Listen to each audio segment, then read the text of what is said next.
Hey everyone, welcome to my channel, The Board Estambalis. I am Priyanka. I am a homeschooling mom of two kids. One is 7-year-old and the other one is almost 2. So on Fridays, just because I'm a homeschooling mom and I want to make studies fun for them, on Fridays we do a lot of game schooling where we play board games to that add on to the educational value of what we have learned throughout the week. And what better place to find a game than Simply Fun? Simply Fun is a great company for educational games, and they have games in a variety of subjects including reading, math, STEM, history, geography, logic. They have and even fun games. They have tons of educational games, and if you want to check them out, I will leave the link to Simply Fun down in the description for you guys to check out. And today we are going to look at one of the games that we enjoy as a family or as a part of our game school is called Arctic Riders. This game is based on math and STEM activities, and this is for ages 7 plus for 2 to 4 players and takes about 20 minutes to play.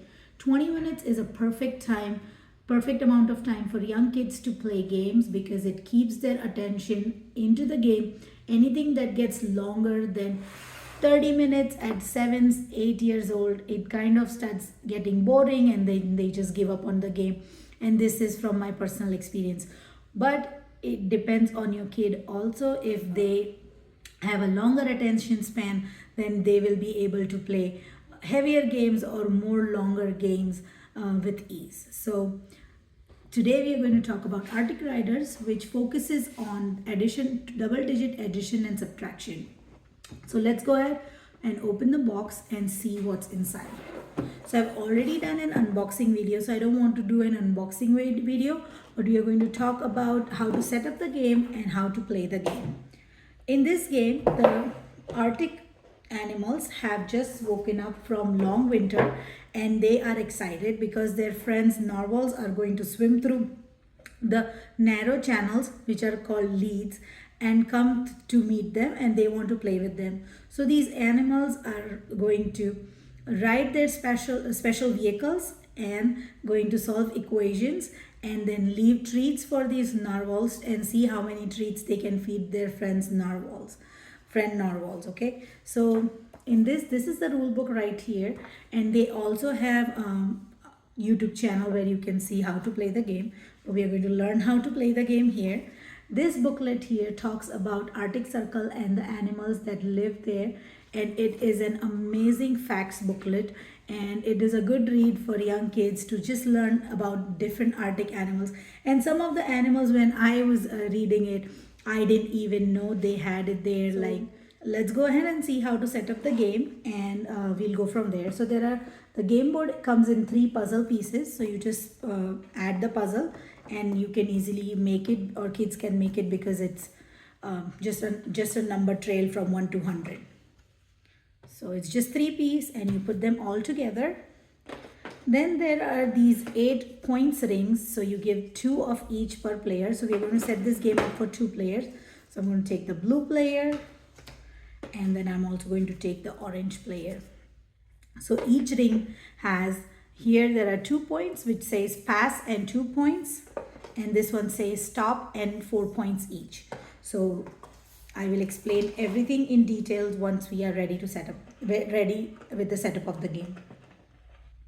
Then we have 2 dice, which are normal regular dice that we have just in gray. Then we have these 2 narwhals. One is blue, one is green, and my son likes to place the blue one down near the ice and the green one up near the green area. And then, so you'll put the one narwhal on 100 facing 99, and you'll put the other one on 0 facing towards 1. Then next up we have these treats for the narwhals. So each player will get treats in their color choice. So the blue player gets blue treats and the orange player gets orange treats. So each player will get treats, and that's what I'm going to give them both.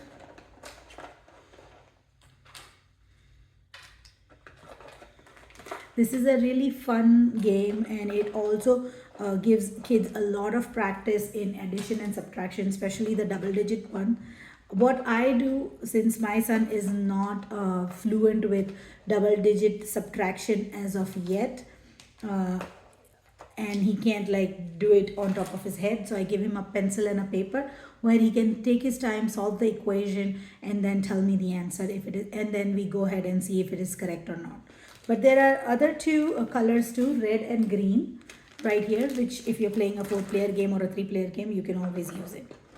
Then we have 24 animal cards, which you divide among the players equally. So if there is 2 players, you'll give 12 cards each, and if there are 4 players, you give 6 cards each. So that's what I'm going to do right now. Divide the cards into 2 piles.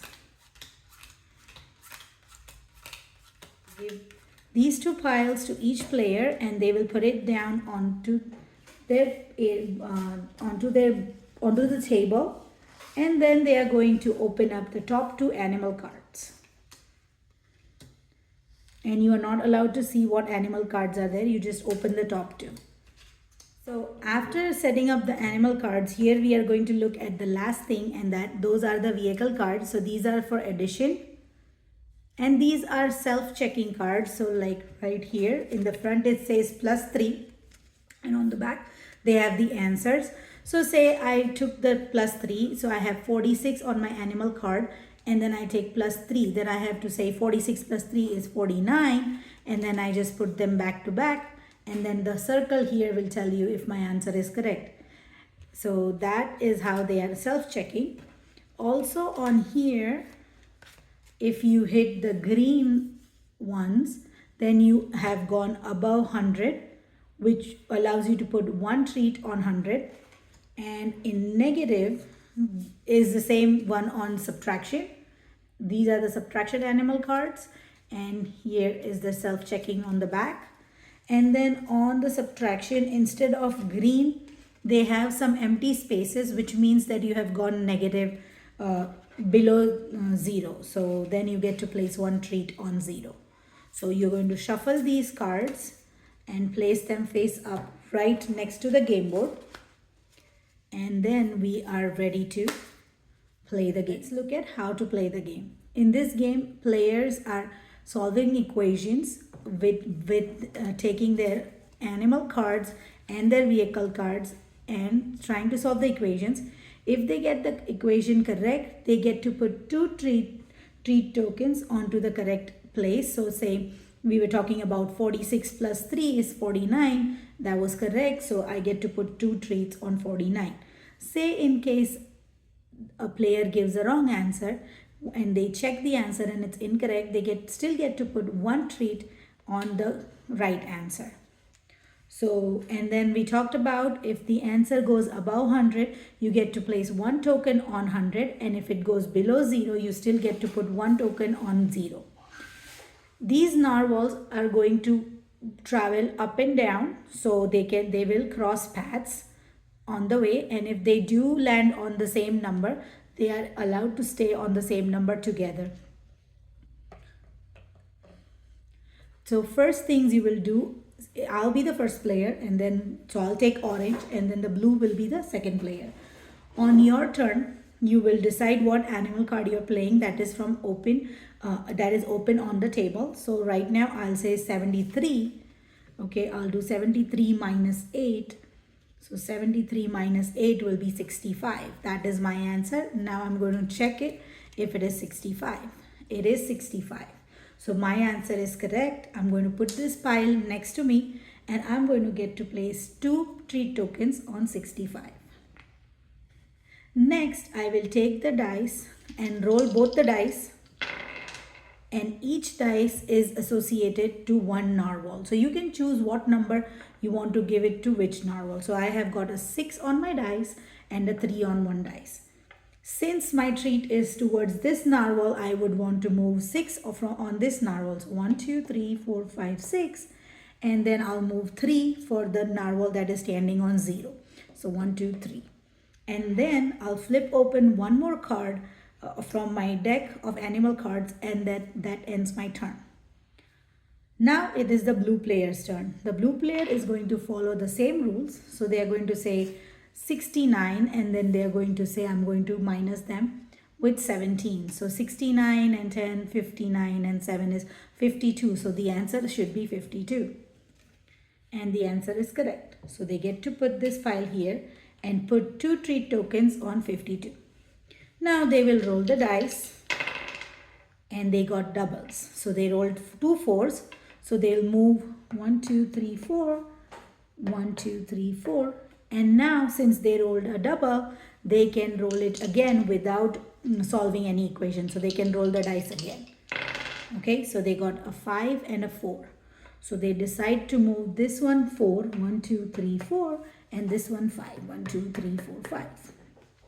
So that's how the narwhals move, and that ends their turn after they open the topmost animal card. Sorry.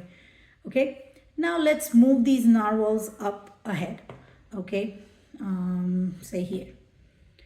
Awesome. So now I'm going, and it's my turn. I'm going to solve the equation. 46 minus 3 is going to be 43. So that's 43. That is correct. And then I'm going to get to place 2 treat tokens on 43. Now I'm going to roll the dice. Okay, so I got a 3 and a 2. So I'm going to do 1, 2, 3, and the narwhal right here stopped onto my treat tokens. And then I'm going to move 2 here because I didn't want my other players or the second player's treat to be eaten by the narwhal. Once the narwhal stops onto your treat, you get to put it on the ring which says stop, 4 points each. So you just take the treat tokens and place it within the circle or the ring where it says 4 points each because it stopped on top of the treat tokens. If say I had rolled a 5 and I did this was on 48, so I did 5, 1, 2, 3, 4, 5 on my turn. It passed the second player's tokens, so they still get to pick these tokens up regardless of it is being my turn.